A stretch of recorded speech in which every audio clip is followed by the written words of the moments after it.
Muy buenas tardes para todos. Bienvenidos a la charla de inteligencia artificial dirigida a todos los vigilados de la Delegatura de Concesiones e Infraestructura. Ingeniero Esteban, bienvenido. Le doy paso para que demos inicio a la charla. Bueno, vale, buen día. Bueno, mi nombre es Esteban Jaramillo. El día de hoy vamos a realizar una charla acerca de inteligencia artificial como una herramienta aplicable en concesiones e infraestructura, específicamente a la delegatura de la Superintendencia de Transporte relacionada con esta área. Entonces, para dar inicio, vamos a ver el índice de la presentación del día de hoy. Vamos a hacer una pequeña introducción acerca de qué es la inteligencia artificial, cómo se puede utilizar la inteligencia artificial, qué herramientas son las que tiene la inteligencia artificial para realizar sus procesos. Vamos a ver también algunos conceptos de Machine Learning. Dentro del campo de la inteligencia artificial, que es un campo muy amplio, existen diferentes ramas, diferentes categorías. Una de estas, muy importante, es el Machine Learning o aprendizaje automático. Esta es una área específica que más adelante vamos a ver a detalle de qué se trata. Por otro lado, finalmente vamos a ver las aplicaciones que puede tener la inteligencia artificial en áreas relacionadas específicamente con infraestructura. Ok, bueno, para dar un inicio vamos a entender de dónde viene el término inteligencia artificial. Formalmente vemos, por aquí. Formalmente tenemos que de manera inicial, en 1956 se acuñó el término inteligencia artificial como la ciencia e ingenio de hacer máquinas inteligentes, específicamente programas de cómputo inteligentes. Bueno, ¿cómo es que viene la historia? La historia viene que en la década de 1940 y 1950 diferentes especialistas empezaban a usar los computadores, que no eran nada populares, solo los tenían algunas entidades gubernamentales o empresas privadas muy grandes. Empezaron a tener los computadores y empezaron a realizar procesos con ellos. Dentro de los procesos pretendían que los computadores tuvieran la capacidad de razonar como los seres humanos. Entonces, en este orden de ideas desarrollaron una serie de técnicas, una serie de habilidades, pero todavía no se concebía como tal el término inteligencia artificial. En 1956 se da lo que se conoce como la conferencia del Dartmouth College. Esta conferencia, donde estaba los considerados padres de la inteligencia artificial, John McCarthy, Marvin Minsky, Claude Shannon y Nathaniel Rochester, quienes acuñan como tal el término para relacionarse a este tipo de técnicas y este tipo de tareas. Más adelante vemos que ya para 2007 se presenta la inteligencia artificial como una rama de las ciencias computacionales que estudia modelos de cómputo capaces de realizar actividades propias de los seres humanos como razonamiento y conducta. Claramente esto fue evolucionando porque en la década de los 50, cuando se presentó la inteligencia artificial, se planteó que en los siguientes 10 años se iban a presentar grandes desarrollos, grandes desafíos, donde iban a generar inteligencias capaces de hacer todo por el mundo, pero se dieron cuenta que los planteamientos fueron muy ambiciosos y la aplicabilidad se fue quedando corta para realizar las tareas que habían planteado. En ese orden de ideas, el término como tal ha ido cambiando, ha ido migrando y se ha ido entendiendo de diferentes formas. Ya más adelante, para 2009, el término de inteligencia artificial se aplica básicamente cuando una máquina imita funciones cognitivas de los seres humanos asociados con otra mente humana, como por ejemplo percibir, como razonar, como aprender o resolver problemas. Aquí básicamente la idea es que el sistema tenga la capacidad de percibir su entorno, de entender el entorno en el que él se está desarrollando para la toma de decisiones, que él sea capaz de tomar decisiones, resolver problemas y aprender cuáles van a ser los posibles resultados que va a obtener dadas las acciones que emprenda. Todo esto está intrínsecamente relacionado con estadística, ya que básicamente los sistemas inteligentes lo que usan es estadística acompañada de computación para intentar predecir la respuesta ante un planteamiento que se tiene. Ya finalmente, en 2018 se plantea una máquina inteligente ideal como un agente flexible que es capaz de percibir el entorno y llevar a cabo acciones que maximicen sus probabilidades de éxito relacionadas con un objeto o tarea. Como decíamos ahorita, la idea es que el sistema tenga la capacidad de entender que las acciones que le emprende obtienen unos resultados y que esos resultados pues van a estar, digamos, van a ser resultados predecibles y que a futuro, cuando el sistema tome nuevas decisiones, va a poder determinar más o menos cuáles van a ser los resultados que él va a poder obtener.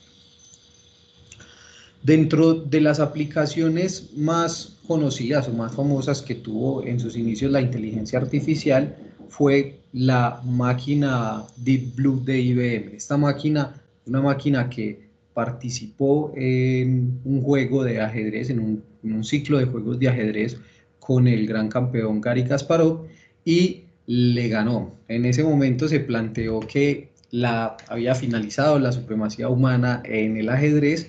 Y pues no es un secreto para ninguno de nosotros. Si nosotros pensamos que vamos a jugar ajedrez en nuestro teléfono, en un computador o en algún sistema de cómputo, nosotros entendemos que el sistema tiene muchas posibilidades de ganarnos y que nosotros debemos configurar más bien la dificultad con la que se va a presentar el juego para poder nosotros tener una oportunidad de jugar ante él. Antes de 1997 se pensaba que la capacidad de que una máquina razonara y planteara un conjunto de jugadas a futuro para obtener un éxito, el éxito, ganar el juego de ajedrez, no era posible, pero dadas las aplicaciones pues se ha visto la evolución y la capacidad de realizarlo. Específicamente la máquina Deep Blue utiliza fuerza bruta, ya que es capaz de realizar alrededor de 200 millones de jugadas por segundo. Esto permite que tenga la capacidad de entender los posibles resultados de las jugadas que va haciendo a futuro y cómo va a ir llevando a su oponente a las condiciones de juego específicas de su interés para poder obtener los resultados que desea. Ok. Por otro lado, es importante entender que la inteligencia artificial puede tener diferentes clasificaciones. Dentro de las clasificaciones más típicas de la inteligencia artificial está las clasificaciones según la capacidad, clasificaciones según la función y clasificaciones según el dominio de aplicación. Si nos remitimos a las clasificaciones según la capacidad, aquí básicamente las inteligencias artificiales se dividen en dos grandes grupos: inteligencia artificial débil e inteligencia artificial fuerte. La inteligencia artificial débil básicamente también es conocida como inteligencia especializada o estrecha.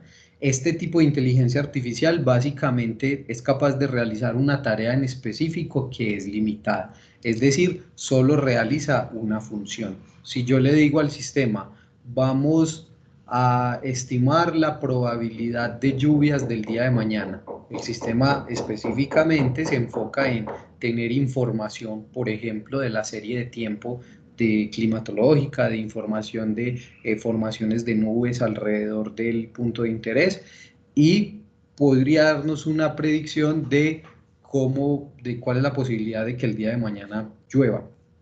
Pero este sistema claramente no es capaz de realizar otra tarea diferente. Si yo a este sistema le realizo una pregunta distinta, él ya no es capaz de resolverla porque se enfoca en una única tarea.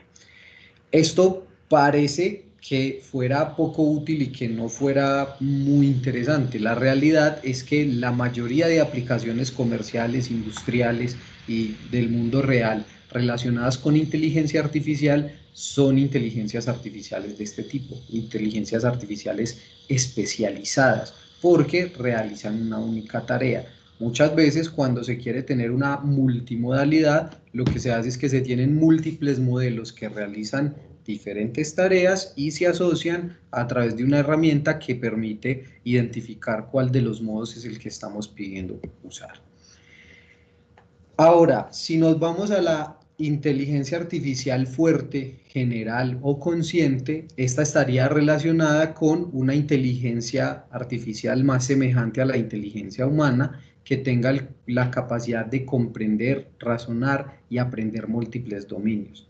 En realidad, esto es más como un estándar, una visión, un ideal hacia donde se quiere llevar la inteligencia artificial, pero en la actualidad se plantea que no se ha alcanzado.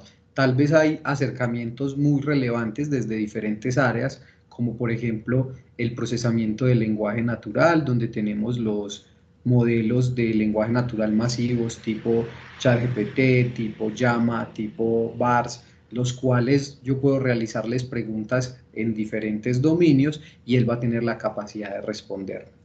Pero específicamente aquí se plantea la posibilidad de que los modelos sean multimodales, es decir, que puedan resolver diferentes tareas y no una única basada en las experiencias que van teniendo. Por otro lado, cuando hablamos de la clasificación de la inteligencia artificial según su función, podríamos hablar acerca de que primero se trabajó en la década de los 50, 40, 60, se trabajó en la inteligencia artificial basada en reglas. Aquí se utilizaban diferentes reglas lógicas o reglas simbólicas para construir sistemas expertos que tuvieran la capacidad de tomar decisiones, pero pues eran bastante complejos y estaban muy supeditados a la persona que desarrollaba las diferentes reglas o la lógica simbólica para que el sistema tuviera la capacidad de razonar y tomar decisiones. Posteriormente, se potenciaron otras alternativas como las alternativas basadas en el aprendizaje. Estas son las que están relacionadas con el aprendizaje automático o machine learning y básicamente pueden aprender y mejorar de la experiencia con los datos. Cuando nosotros tenemos un gran conjunto de datos, tenemos información almacenada, nosotros podemos explicarle al sistema, mira, cuando vos tienes este tipo de entradas, la salida que vas a obtener es una salida de este tipo. Y el sistema adquiere la capacidad de plantear el modelo que mejor se adapte para encontrar esas relaciones entre las entradas para producir una salida determinada. Es muy interesante que, aunque un programador, un especialista en inteligencia artificial, la persona específica que codifica estos algoritmos, no sabe en el fondo cómo va a terminar el modelo. De pronto conoce la estructura, de pronto selecciona un modelo específico, pero no conoce cada uno de los parámetros que pueden estar asociados al modelo. Esos parámetros son configurados automáticamente en un proceso de entrenamiento. ¿Cómo funciona básicamente la inteligencia artificial basada en aprendizaje? Tenemos un grupo de datos, tenemos una fase de entrenamiento en la cual el agente interactúa con los datos de entrenamiento, plantea un modelo, que es un modelo no es más que una representación simplificada de un fenómeno. Lo que se espera en este caso es que el sistema tenga la capacidad de actuar de forma similar a lo que veía en los ejemplos y posteriormente vamos a tener un periodo de ejecución. En el periodo de ejecución básicamente le van a llegar entradas nuevas al sistema de las cuales él posiblemente no conozca la salida, no conozca la respuesta objetivo, no conozca lo que se desea obtener, pero dado que en la fase de entrenamiento recibió data de entrada y planteó relaciones entre las entradas y las salidas, en este caso el sistema va a tener la capacidad de responder de la mejor forma. Todo esto está, como decíamos al inicio de la presentación, estrechamente relacionado con estadísticas. El sistema lo que busca es, a partir de un grupo de algoritmos, a partir de unas técnicas específicas, determinar estadísticamente para entradas similares a la que se está dando cuál fue la salida objetivo. Ya vamos a ver un poco más adelante acerca del desarrollo o las diferentes posibilidades que se van a tener con el aprendizaje automático o machine learning. Por otro lado, cuando hablamos de la división de la inteligencia artificial según su dominio de aplicación, resaltan algunas importantes como procesamiento del lenguaje natural, donde básicamente lo que se espera es que el sistema tenga la capacidad de comprender el lenguaje de los seres humanos. ¿Qué lenguaje? Pues los diferentes lenguajes, ya sea lengua en español, como hablamos nosotros, como se está dando esta charla, o en inglés, o lenguajes de programación, o diferentes lenguajes. El objetivo es que el sistema sea capaz de extraer información de oraciones, ya sean escritas, ya sean habladas, ya sean diferentes formas del lenguaje, con las cuales el sistema es capaz de entender lo que se le está pidiendo en caso de que se le esté pidiendo algo y entregar una respuesta, o es capaz de descifrar lo que se está planteando para entregar una respuesta como tal.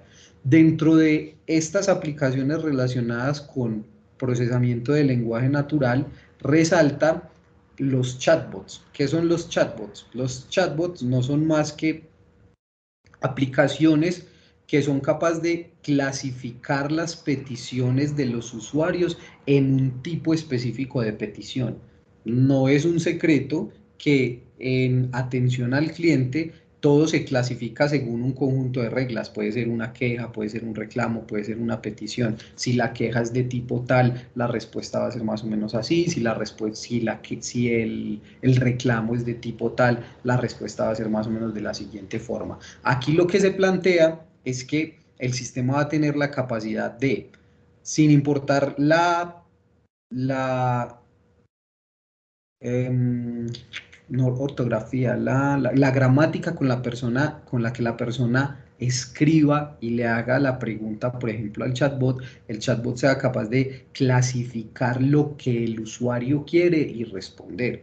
Claramente, estos sistemas vienen también acompañados de supervisoría humana. Si el sistema ve que es una petición extraña que no había pedido antes, que nunca se había dado, pues remitirá al usuario ante un ser humano para que le pueda dar una respuesta y un desarrollo de lo que se está planteando. Okay. Más adelante hacemos un análisis de cómo van a funcionar este tipo de herramientas. Por otro lado, dentro del procesamiento del lenguaje natural tenemos lo que se conoce como OCRs y está relacionado con el reconocimiento de caracteres. Esto es cómo a partir de imágenes podemos reconocer si hay texto, por ejemplo, hay texto manuscrito, o si hay impresiones, o si hay datos textuales en una imagen. Por otro lado, dentro de las aplicaciones de visión, dentro de visión por computadora, tendríamos ejemplos como detección de objetos, seguimiento de objetos, monitoreo de objetos, inspección de infraestructuras. Cuando hablamos de detección y seguimiento de objetos, claramente esto va a estar relacionado con nuestra zona de interés. Si, por ejemplo, nosotros estamos manejando un peaje y lo que queremos es determinar el tamaño del automóvil o del automóvil que se está acercando, que eso normalmente se hace con la cantidad de ejes que el automóvil tiene, se podría hacer, por ejemplo, una detección o seguimiento de la cantidad de ruedas que se logran ver en el panel lateral del auto para determinar si es un carro pequeño, si es una camioneta, si es un camión, si es una volqueta, si es una mula, y a partir de esto determinar, por ejemplo, el costo que se debe pagar. Vamos a ver algunas aplicaciones más adelante acerca de cómo la visión por computadora ha revolucionado diferentes elementos dentro del monitoreo. Por ejemplo, queremos hacer un seguimiento a las fallas en un puente, y para determinar las fallas en un puente debemos, por ejemplo, si el puente es muy alto, colgarnos de alguna forma por debajo del puente para poder visualizar las fallas. Ahora existen muchos sistemas que permiten realizar esta tarea, pues siendo una herramienta para los seres humanos y facilitando que la tarea se pueda hacer de forma más práctica.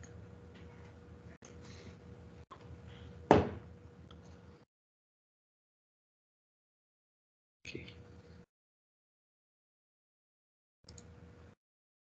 Vale. Por otro lado, cuando hablamos de aprendizaje automático, lo que nos referimos ahorita que dentro de la inteligencia artificial, que es como una gran sombrilla, existe una sección específica que se llama aprendizaje automático Machine Learning. Dentro de esta rama específica del Machine Learning también existen diferentes divisiones. Dentro de esas diferentes divisiones nos podemos encontrar lo que es el aprendizaje automático supervisado, no supervisado o por refuerzo. Cuando hablamos de aprendizaje automático supervisado, la idea es que básicamente contamos con etiquetas, ya sean etiquetas de clasificación o etiquetas numéricas dentro de un intervalo, que nos van a ayudar a obtener o a generar una respuesta de salida ante la situación que se está presentando, ante la entrada que estamos teniendo o las características que estamos viendo. Cuando hablamos de aprendizaje supervisado, el objetivo que nosotros tenemos como tal es que el modelo aprenda a realizar la tarea de predecir la salida basado en unas características de entrada. Entonces, si estamos hablando de elementos de, si estamos hablando, por ejemplo, de clasificación, en este caso sabemos las características que tienen las diferentes clases objetivo y cuando nos entra un nuevo elemento, él busca dentro de sus características a qué se parece más, a la clase 1, clase 2, clase 3. Cuando hablamos de tareas como tareas de regresión, en este caso tenemos etiquetas numéricas y esas etiquetas numéricas definitivamente también las vamos a poder calcular o vamos a poder estimar que la entrada que tenemos tiene un comportamiento similar a algún grupo de las entradas que ya habíamos visto anteriormente y eso nos va a permitir estimar el resultado de nuestra operación. Esta estimación del resultado de nuestra operación nuevamente está altamente relacionada con estadísticas de la información que se entregó en el pasado al sistema cuando se está haciendo el proceso de aprendizaje. Cuando hablamos de aprendizaje no supervisado, este es un aprendizaje que no cuenta con etiquetas. El que este aprendizaje no cuente con etiquetas indica que no se van a hacer tareas tipo clasificación o tipo regresión. En este caso lo que se desea es descubrir un conjunto de patrones o estructuras o relaciones internas dentro de los datos sin la guía explícita de una etiqueta. Por ejemplo, yo tengo una aplicación, yo diseño una aplicación, tengo un conjunto de usuarios, me entra un nuevo usuario y yo digo, ¿cómo voy a categorizar este usuario? ¿Será que hago categorías tan básicas como decir, no sé, sexo, es hombre, es mujer, es adulto, es joven? O mejor le digo al sistema, mira, estas son las características de los usuarios tienen un rango de edad, tienen un sexo, tienen unas preferencias, tienen unas actividades que están realizando en la aplicación y dejo que el sistema sea quien encuentre las relaciones y los grupos que más juntos están entre ellos para determinar a qué grupos pertenece cada usuario. Esto es muy utilizado, por ejemplo, en recomendaciones. Cuando nosotros estamos navegando en una aplicación, una red social, nos suelen salir ciertas publicidades o nos dicen, ah, mira, otras personas similares a ti han visto estos videos, han visto estas series, han visto esta información. ¿Cómo saben que otras personas son similares a mí?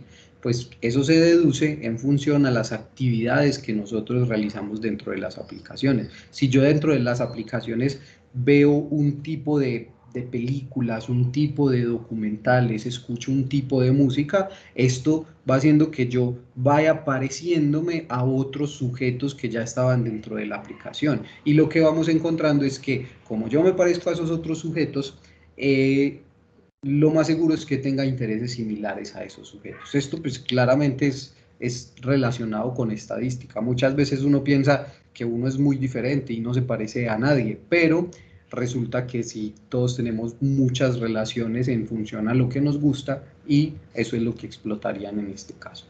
Por otro lado, cuando se habla de aprendizaje automático por refuerzo, estamos hablando de que un agente interactúa con un entorno, es decir, realiza acciones sobre un entorno y recibe retroalimentaciones. Estas retroalimentaciones van a ser en forma de recompensas o penalizaciones y eso lo va a llevar a ajustar su comportamiento. Por ejemplo, nosotros decimos, vea, no queremos definir nosotros cuáles son los tiempos con los que va a funcionar un semáforo, por ejemplo. Entonces le decimos, no queremos decir, encienda, no sé, 30 segundos el sentido norte-sur, encienda luego 30 segundos el sentido este-oeste y luego espere que pasen los peatones. No, sino que vamos a dejar que el sistema solo tome las decisiones. Y al final del día nosotros le damos una recompensa. Entonces, dentro de las políticas de recompensa, nosotros nos vamos a fijar en qué tan bien fluyó el tráfico, qué tantos problemas hubo, qué tantos posibles accidentes se generaron o diferentes situaciones, y a partir de eso, nosotros le vamos a decir al sistema, mira, este día lo hiciste bien, este día no lo hiciste bien, este día estuvo un poco mejor, y vamos a ofrecer diferentes puntuaciones o diferentes recompensas o penalizaciones, y el sistema, la idea es que el sistema de forma autónoma va a tener la capacidad a futuro de tomar decisiones. Claramente no es fácil plantear esto desde un inicio y decir vamos a dejar el semáforo en ceros y que el sistema cuadre todo, porque de repente el sistema le da por poner en rojo, en verde, el carril norte-sur y el carril este-oeste, y eso puede generar una gran accidentalidad.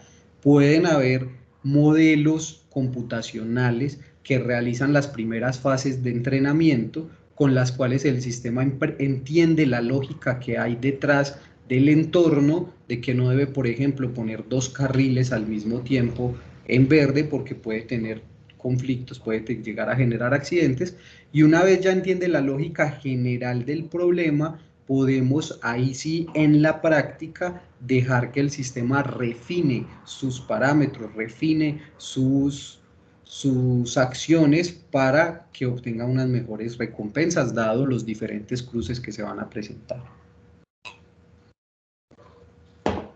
Vale. Vamos a pasar a la siguiente diapositiva.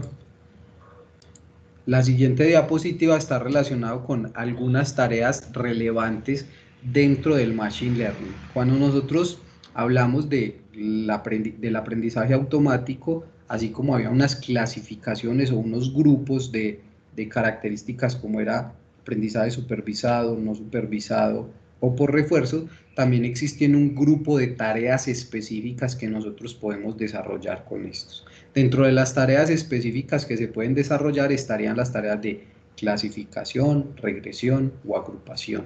Las tareas de clasificación y regresión son tareas de aprendizaje supervisado, es decir, en el momento del entrenamiento, cuando yo entrego la data a la gente, yo le estoy diciendo cuáles van a ser los parámetros de entrada y cuál es la salida que deseo obtener. El sistema lo que va a intentar es relacionar esas entradas con esas salidas para estimar cómo van a ser las salidas a futuro. Si vemos este ejemplo, nos plantean que el objetivo básicamente es asignar una etiqueta o categoría a la entrada basada en sus características. En este ejemplo tenemos dos características, una característica es la característica altura y otra es la característica peso.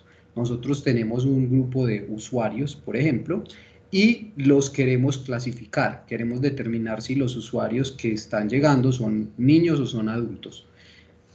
Vemos que los niños tienen algunas características como tener un peso más bajo que el de los adultos y tener una estatura más baja que el de los adultos. Claramente estas características no son las más discriminantes, es decir, no tienen la mayor capacidad de toma de decisión, pero pues es un ejemplo ilustrativo que estamos trabajando. Por otro lado, si analizamos a los adultos, vemos que tienen estaturas mayores y pesos más altos también. Entonces, cuando nosotros entrenamos el modelo entiende que cuando reciba un nuevo sujeto con una baja estatura y con un bajo peso, posiblemente va a ser un niño. Y que cuando reciba un nuevo sujeto o una nueva observación con altura grande y peso elevado, posiblemente va a ser un adulto. Es claro para nosotros que esto no funcionaría siempre, ya que existen niños con grandes estaturas y grandes pesos y existen adultos con bajas estaturas y bajos pesos, pero es la idea detrás del concepto. Cuando hablamos del concepto de regresión, en este caso no nos interesa clasificar la entrada que estamos teniendo. En este caso lo que nos interesa es obtener un resultado numérico dentro de un intervalo. Cuando nosotros obtenemos un resultado numérico dentro de un intervalo es, por ejemplo, si yo deseo hacer una inversión, ¿cuál sería el beneficio posible que voy a obtener dada esa inversión? Vemos aquí que para bajas inversiones los beneficios pueden ser bajos y para altas inversiones los beneficios pueden ser altos. Yo a partir de este proceso puedo decir, si yo tengo una inversión media, lo más seguro es que voy a obtener un beneficio medio. Claro está que esto va a estar relacionado pues con la naturaleza del proceso, de la inversión y de lo que se esté realizando, pero es la idea detrás del concepto. Por otro lado, tenemos los conceptos, las tareas de agrupación. En las tareas de agrupación, estas serían tareas no supervisadas, el objetivo básicamente es dividir un conjunto de datos en grupos o clústeres basados en sus similitudes. Vean ustedes que estos datos que hay aquí son claramente similares a estos datos que hay acá. Pero ¿qué diferencias hay entre estos y estos? En estos yo no tengo la clasificación de si son adultos o son niños. Yo solo tengo un grupo de datos con bajas estaturas y bajos pesos que se parecen entre ellos, que son similares entre ellos, y por otro lado tengo datos con altas estaturas y altos pesos, y esto tienen unas similitudes entre ellos. Nosotros nos pueden llegar a pasar cosas similares cuando tenemos diferentes usuarios o diferentes clientes. Nosotros no sabemos cómo categorizar a los diferentes clientes a los cuales vamos a supervisar. ¿Será que la mejor forma es mirar si el gerente es un hombre, si la gerente es una mujer? ¿Será que la mejor forma es determinar el nivel de ingresos, el nivel de crecimiento que ha tenido en los últimos años? Puede que esto sea un poco confuso a la hora de nosotros clasificar los diferentes usuarios que tenemos.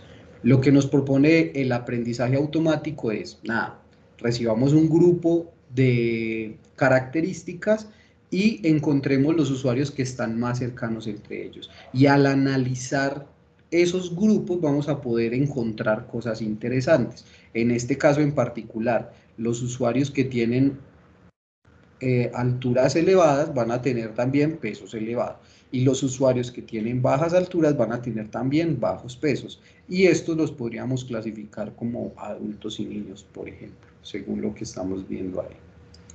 Ok, por otro lado,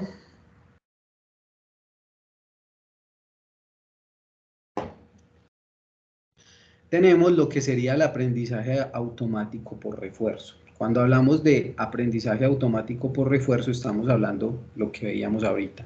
Un agente interactúa con un entorno y a partir de esa interacción con el entorno va a obtener una recompensa o una penalización. En este caso vemos un ejemplo sencillo de juego del Tricky. Le pasamos un estado inicial al robot y le decimos: ¿qué jugada harías tú en el siguiente turno si fueras el de los circulitos? Entonces vemos que él dice, pues yo podría poner un circulito en la esquina superior y el sistema lo categorizaría como bien porque obtuvo un resultado óptimo, ganó el juego. Pero si el agente plantea una jugada diferente, no ganaría el juego, tampoco lo acerca al triunfo, sino que antes lo lleva a perder el juego. Entonces esto se puede categorizar como una penalización. La idea es que la gente interactúe mucho con el entorno, tenga un entorno, puede ser virtual, esto se suele hacer generalmente en entornos virtuales donde la gente no tiene ningún problema de pasar horas y horas o coger múltiples agentes y que interactúen con el entorno, y a partir de eso obtener unas políticas claras de comportamiento. Vale. Por otro lado, cuando hablamos de modelos de aprendizaje, lo que hablábamos ahorita, van a estar relacionados con diferentes situaciones que se van a presentar. Dentro de esas diferentes situaciones que se van a presentar, nosotros podríamos tener modelos como modelos de regresión o regresión logística.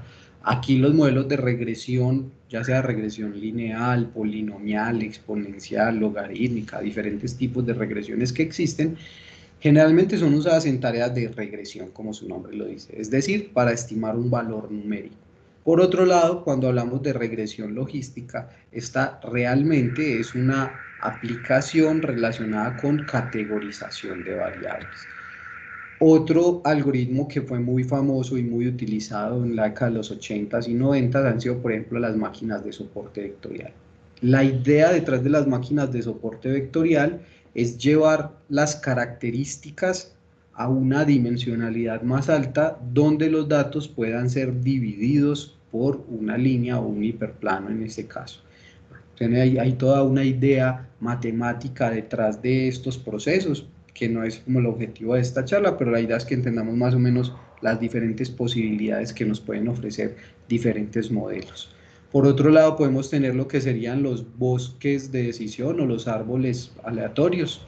Estos básicamente están relacionados con que un árbol de decisión sería un sistema como vemos aquí, un árbol 1, donde tenemos un grupo de nodos y dependiendo de las características que tengamos nos vamos a ir moviendo a los diferentes nodos.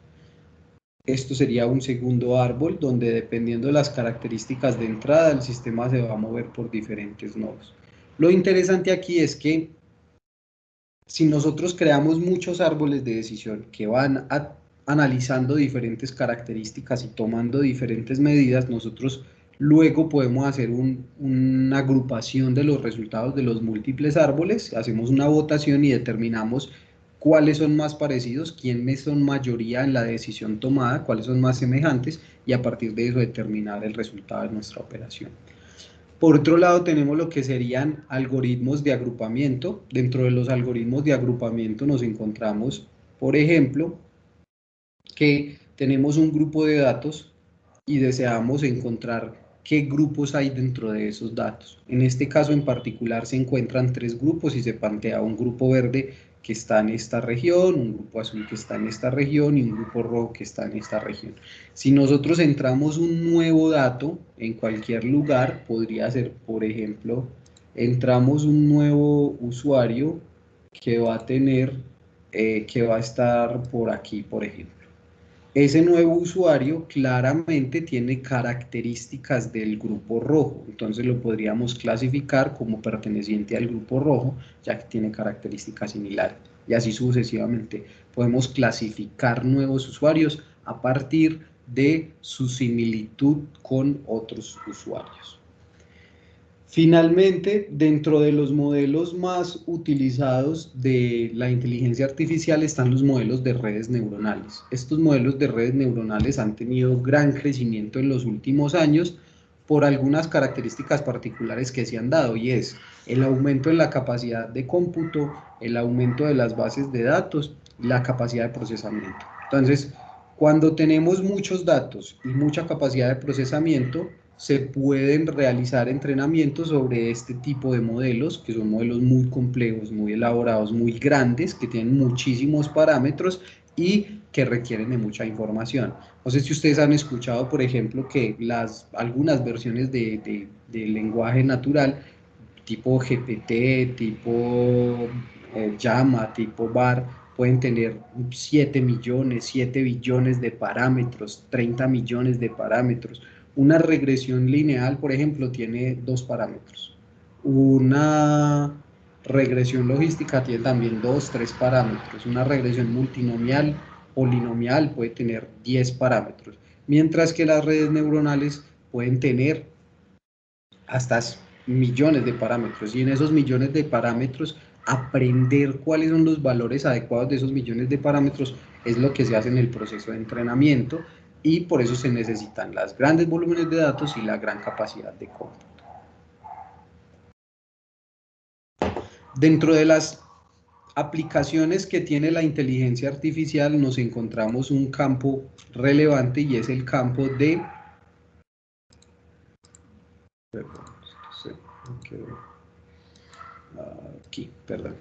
Tenemos un campo relevante y es el campo relacionado con la visualización de datos. ¿Qué es lo que nos permite hacer la visualización de datos? La visualización de datos básicamente nos permite resumir información que tenemos en la base de datos a partir de gráficos, de diagramas y de entender los patrones de comportamiento de las variables que tenemos. Eso nos va a permitir ver la información de forma gráfica y no en forma de tabular, donde todo está un poco más condensado, más concentrado y no tenemos forma de entender bien lo que pasa ahí detrás. A partir de esta visualización, que es una forma resumida de ver los datos que nosotros tenemos y con los que estamos trabajando, se da paso a lo que se conoce como la inteligencia de negocio. La inteligencia de negocio está relacionado con la toma de decisiones para un negocio. ¿Cómo tomamos las decisiones apropiadas? Debemos poner una carretera en una región específica. Debemos hacer un puente en una región específica. Si tenemos información clara de cuántos vehículos pasan por la carretera, cuánto tiempo se demora cada uno de los vehículos, qué velocidades alcanzas cada uno de los vehículos, los potenciales riesgos que tiene la vía en cuanto a accidentalidad, a fenómenos climáticos, a diferentes situaciones, eso nos puede llevar a tomar decisiones más informadas de en cuáles serían, por ejemplo, las regiones más interesantes para realizar, para poner puentes o para realizar diferentes obras que nosotros estemos necesitando. Por otro lado, tenemos lo que se conoce como el storytelling o el contar historias. Esto es básicamente, una vez hemos llevado la información a gráficas y hemos tomado decisiones informadas, queremos socializarlas. No es un secreto que muchas veces cuando se plantea, por ejemplo, una avenida circunvalar que no atraviesa una ciudad, muchas veces la gente dice, no, pero nos están quitando el negocio. Nosotros teníamos un negocio que aprovechaba las personas que pasaban por aquí para vender alimentos, para comercializar productos o artesanías o cosas de cualquier tipo. Y esto va a generar conflictos en la comunidad. Muchas veces puede pasar porque no se tienen los procesos adecuados de concertación con la ciudadanía. Si nosotros demostramos, planteamos por qué se están tomando las decisiones que se toman a la ciudadanía, pues claramente es más probable que entiendan por qué se está haciendo lo que se está haciendo y que no es en contra de ellos o a favor de otros particulares, sino que es en un bien común y el objetivo es mejorar las situaciones, las condiciones ya sea de transporte, de viajes o diferentes situaciones que se presentan. Ok, ahora, ¿qué es lo que ha llevado a que la inteligencia artificial tenga ese apogeo tan grande? Lo que ha llevado a que la inteligencia tenga el apogeo que tiene actualmente es la gran cantidad de datos. Pero si nosotros nos preguntamos de dónde salen las grandes cantidades de datos, podemos ver con claridad que la mayoría de los datos salen de, perdón, la mayoría de los datos salen de aplicaciones como las redes sociales, como los sistemas de navegación que tenemos, los buscadores de internet, los sistemas de correo electrónico o diferentes sistemas. Vemos que en la actualidad, en tan solo un minuto para este año, por ejemplo, se realizan más de 2.4 millones de búsquedas en Google. Se postean o se toman más de 3 millones de fotos con un teléfono inteligente o se envían más de 241 millones de mensajes de texto.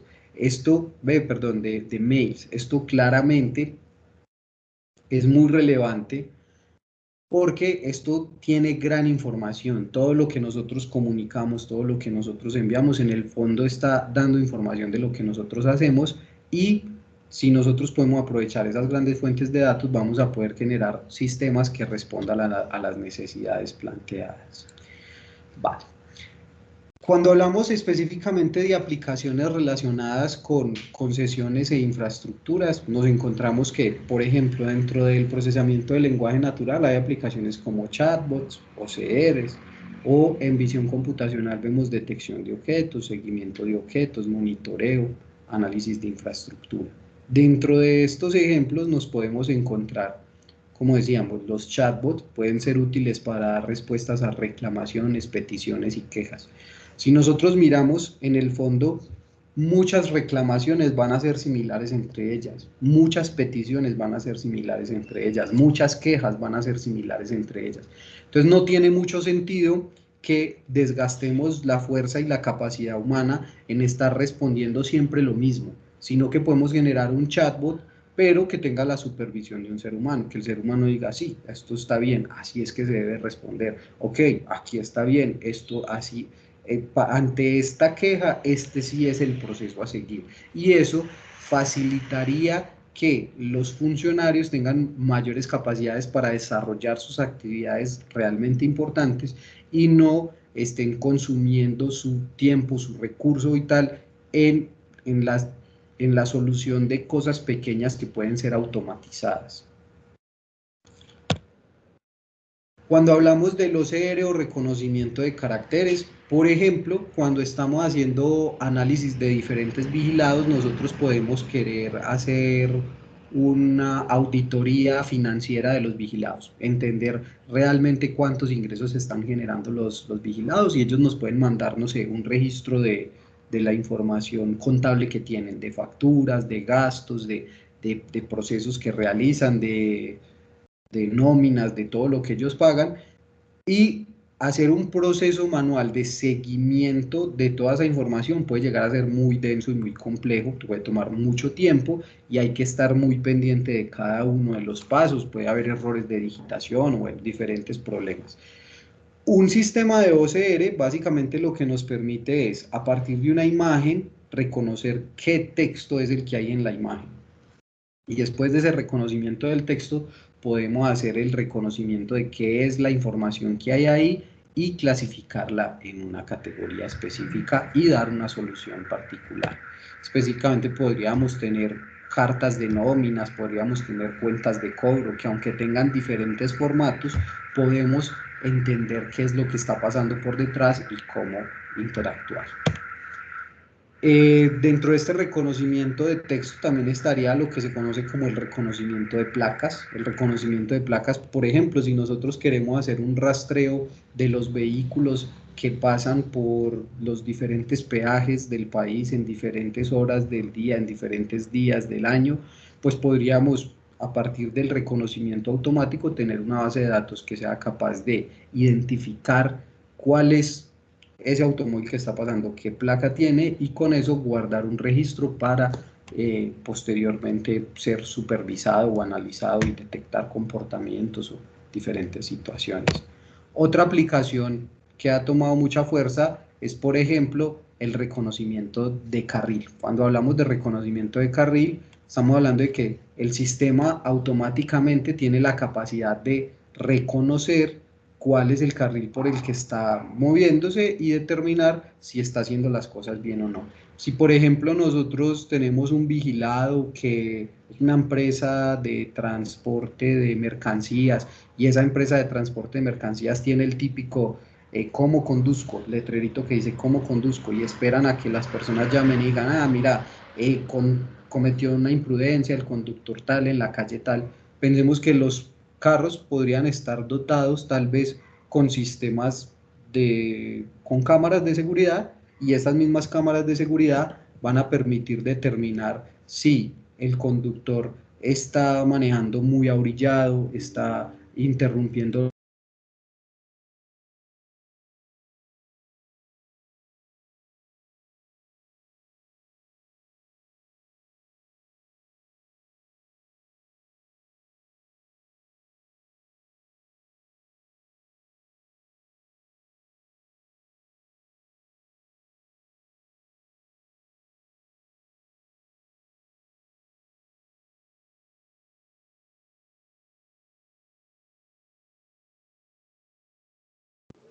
Eh,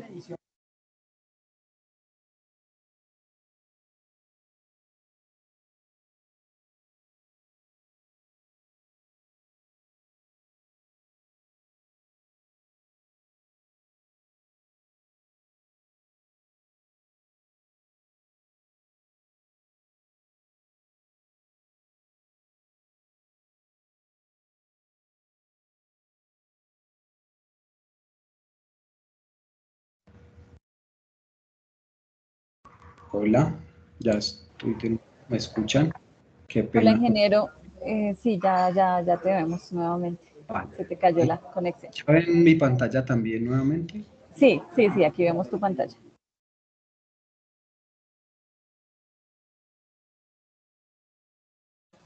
No te estamos escuchando, Inge.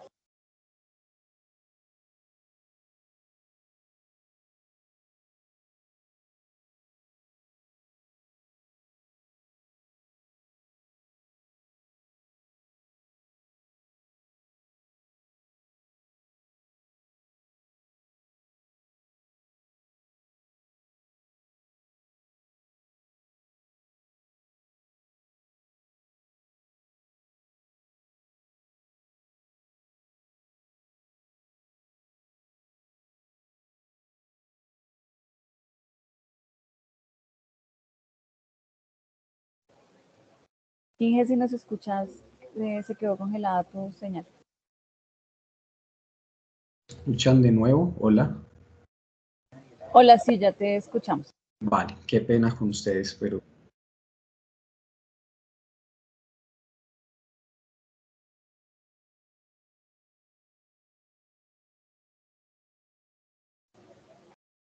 Volvimos a perder la señal.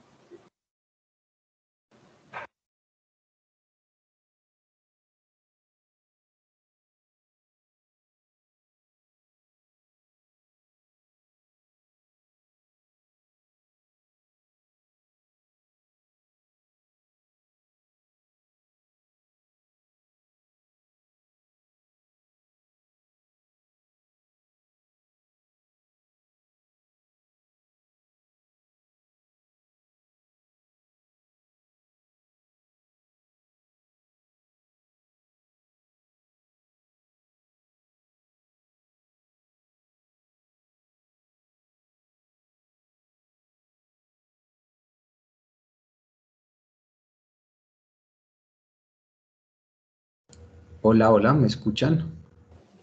Hola, sí, te escuchamos. Vale, qué pena, la verdad, no sé, es cuando intento compartir pantalla que hay alguna confusión. Voy a quitar por un segundo el video para ver si de pronto es algo de demasiada carga y comparto pantalla para ver si podemos continuar y finalizar. Perfecto, Inge. Dale.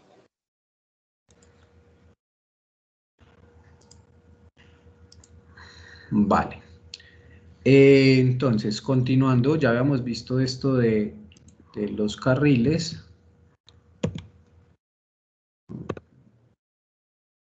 Se congeló. Ahí te escuchamos, pero no estás compartiendo pantalla todavía. Ah, ok. Vale. Entonces voy a darle aquí un segundo y dejo de compartir y vuelvo a compartir. Vale. No sé por qué estaba molestando. Vuelvo a compartir. Y vuelvo al Teams y comparto. Comparto toda esta pantalla. Vale, ¿me confirmas si ahí sí me están viendo pantalla? Inge, todavía no. No, ok. Vuelvo atrás aquí. Acá dejo de compartir, le digo compartir y le digo esta. Vale, ahora sí. Todavía no, Inge. Qué pena. Voy a enviarte un pantallazo y lo dejo ahí en el chat para que veas. Vale, perfecto. No, no me recibe la segunda pantalla. Ah, sí. Ese campo. A ver.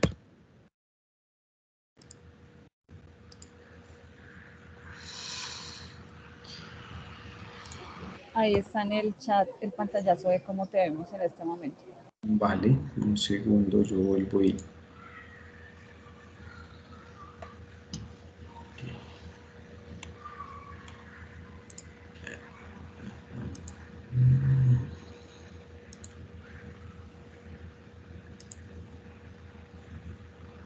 Listo.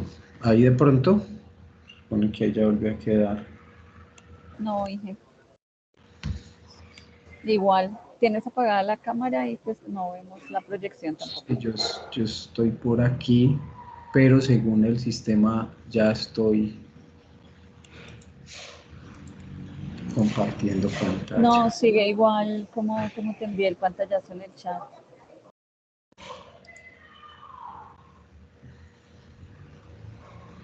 Sí, aquí veo que se ve en negro, pues no se ve nada. Exacto. A ver. Ya te veo y ya veo ¿La pantalla la también? pantalla también, sí. Ok, vale. Ahí todavía se ve la pantalla, ¿sí? Va. Sí, sí, se ve el video donde estabas hablando de la detección de carga. Perfecto. Entonces continúo. Qué pena los problemas técnicos. Continuamos. Básicamente hay diferentes aplicaciones como detección de carril y evasores que pueden presentarse, como reconocer los cruces que se dan en diferentes carreteras, por ejemplo, identificar cuántos automóviles pasan en un sentido u otro en un cruce específico, o identificar las velocidades con las que los sujetos van en diferentes carreteras. Por otro lado, cuando hablamos de inspecciones de infraestructura, vemos esta aplicación, por ejemplo, es una empresa española, Aerotools, que utiliza drones para hacer el seguimiento de grandes obras de infraestructura. Aquí vemos un puente bastante elevado, pero a través de un dron toman un grupo de fotografías y pueden determinar si la infraestructura está en buenas condiciones, si qué es lo que está pasando. Vamos aquí que hacen una reconstrucción 3D del proceso. Adicionalmente, luego pueden ir y analizar cada una de las imágenes que fueron tomadas por el dron para determinar si hay tal vez una fisura, una fractura o alguna dificultad específica en alguna de las regiones. También ellos tienen drones que tienen cámaras térmicas y a partir de esto pueden hacer análisis, por ejemplo, de puntos calientes. Esto es muy útil en infraestructura relacionada con generación de energía, ya sea fuentes eólicas o generadores de paneles solares o cosas de ese tipo. También podríamos hablar acerca de supervisión en obras, por ejemplo, reconocer si los operarios están usando todos los implementos de seguridad, reconocer cuáles son las acciones que están llevando a cabo, por ejemplo, reconocer los protocolos que se llevan a cabo en una pista de un aeropuerto, identificar si los usuarios sí se están moviendo donde se deben mover, si los operarios sí están realizando las acciones que deben realizar para que el desarrollo sea de la forma adecuada. También en puertos podríamos tener análisis o seguimiento o monitoreo de la infraestructura que se tiene en los puertos, identificar regiones dentro de los puertos y las operaciones que se están realizando a partir de supervisión, o análisis de series de tiempo donde podríamos hacer, por ejemplo, estimaciones climatológicas del comportamiento del clima a futuro.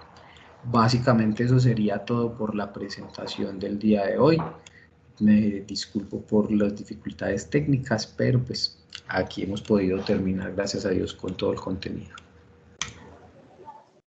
Ingeniero, muchas gracias por la presentación. Esperamos pues contar nuevamente con tu presencia y esperamos pues que esta charla sea de mucho provecho para los vigilados de la Delegatura de Concesiones.